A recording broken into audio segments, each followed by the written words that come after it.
You might not have heard this yet, but over the past few weeks a quiet shift has been working its way through local councils and transport guidance. The sort of shift that rarely makes the headlines, yet could determine whether thousands of people across the UK can still use their bus pass in exactly the same way as before.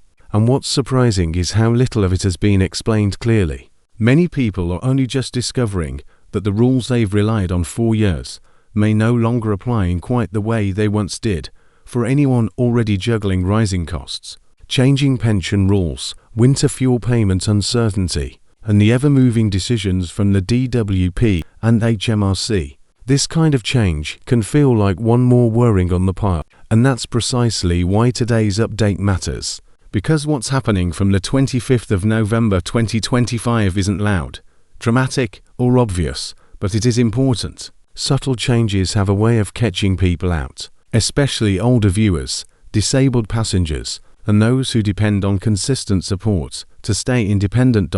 So in this video, we're going to walk through exactly what's changing with the UK bus pass system, who may see an adjustment, who remains fully eligible, and why some people might be asked to provide proof they've never been asked for before. Nothing here is meant to alarm you. The goal is to make sense of something that has been quietly confusing for weeks, and to give you the confidence to understand where you stand. We'll talk about age-related passes, disabled passes, regional differences, and why a handful of councils have already begun sending letters that have left some people feeling unsettled. By the end, you'll know exactly what's happening, what is, and what you can safely ignore. Think of this as a calm conversation, the sort you'd want when the world feels full of mixed messages. So, if you want to stay ahead of changes to pensions, benefits, travel rules, and everything else that shapes life in later years, you may find it helpful to subscribe. It means you'll never miss the updates that truly, and that really is where this update begins. Because once you understand the difference between dramatic headlines and the quieter background shifts that councils make, everything starts to make a bit more sense. Over recent, there's been a gradual review taking place across several local areas. Nothing explosive, nothing shouted from the rooftops, but the sort of administrative housekeeping that can still create uncertainty when you rely on your pass as part of your daily routine.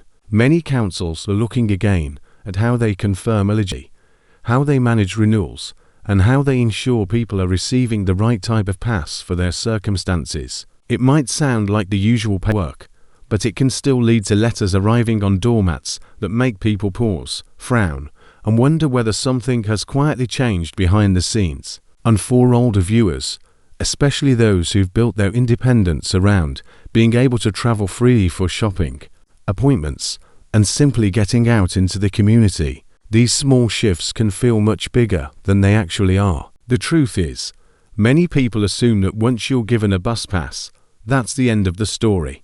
But councils do occasionally carry out checks, especially when they're updating systems or aligning older records with newer digital formats. Some councils still hold older paper-based files that haven't been refreshed in years, and when those records are updated, they sometimes ask passengers for documents they didn't previously need, simply so everything lines up properly. It's not about catching anyone out. It's usually about making sure the funding allocated for concessionary travel is being used correctly, because councils are under constant pressure to balance budgets, especially when transport providers are themselves facing rising costs. So, if you've received a letter in the post lately, maybe asking for proof of age, disability status, or even confirming your address, that's likely what's behind it. But it doesn't mean your pass is being taken away. And it certainly doesn't mean that the government is suddenly removing travel rights from older or disabled people. It's far more likely to be part of a gentle tightening of administrative processes. Still, I completely understand why even a routine request can feel unsettling. When you're already keeping an eye on everything from pension operating to winter fuel payment adjustments and the shifting rules around cost of living support, the last thing anyone wants is yet another thing to worry about. And that's the emotional impact we often forget. Policies change slowly, but the stress they cause happens immediately. You might be sitting at the kitchen table, reading a letter that seems oddly formal, and your mind jumps straight to the worst-case scenario. You wonder, have I done something wrong? Am I going to lose this? Will I still be able to get to my medical appointments without worrying about money? Those are completely human questions, and you are not alone in asking them. To make this all clearer, imagine someone named Margaret, a retired nurse who relies heavily on her bus pass to get into town for her prescriptions, to visit her daughter, and to meet friends for a weekly coffee that keeps her spirits up. She's never had a problem before. She turned 60, she applied. She received her pass, and that was that. But then last week, a letter arrived asking her to confirm her eligibility again as part of a routine local review. Nothing dramatic, nothing accusatory, but enough to make her sit back and feel that familiar sting of worrying.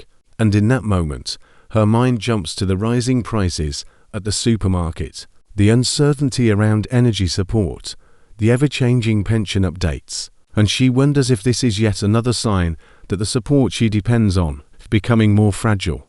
But when she looks more closely, she realizes the letter is simply asking her to confirm she still lives within the council area and to provide an updated proof of age because the system has moved on to a newer database. It's not a threat, it's admin, inconvenient and frustrating, yes, but not a removal of her rights. This is the kind of situation any people are quietly finding themselves in.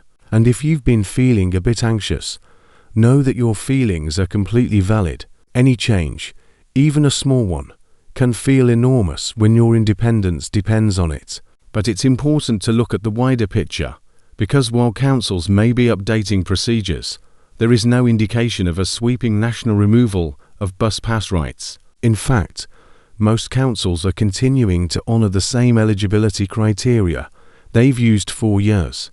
What is changing, in some places, is how they check things, how they verify ongoing eligibility, and in a few cases, how they manage renewal periods for disabled passes when someone's condition is considered time-limited or subject to reassessment. One of the biggest points of confusion recently has been around disabled travel passes. Some people assume that once you're issued a disabled pass, it's automatically valid indefinitely, but that isn't always the case. Many councils issue disabled passes for a set number of years, usually 3 or 5, depending on the nature of the condition. If a disability is permanent or long-standing, they often renew it with minimal fuss. But if the original application was based on a temporary condition, they might ask for updated medical evidence when the pass is due for renewal. This isn't new, but people are noticing it more because councils are working through a backlog of renewals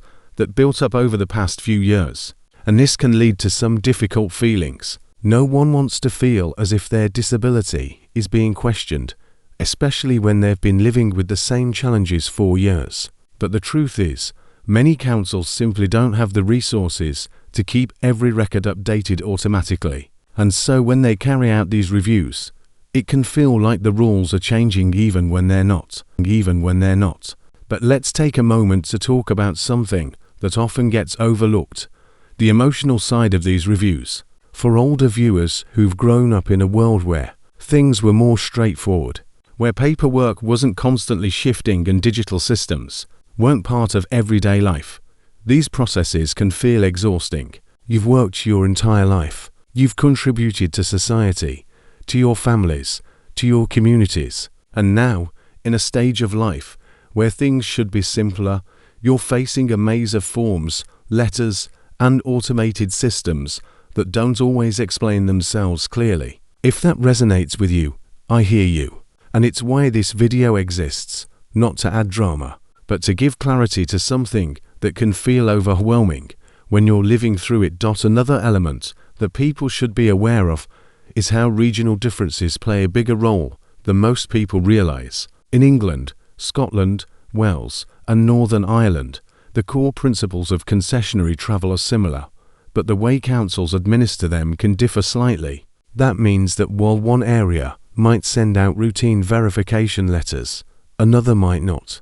One council might automatically renew passes for older residents, while another asks for updated photos or proof of address every few years. That doesn't mean anyone is being excluded unfairly. It simply reflects the fact that each local authority manages its own transport budget and administrative processes. And yes, I know it would be simpler if everything were consistent across the UK.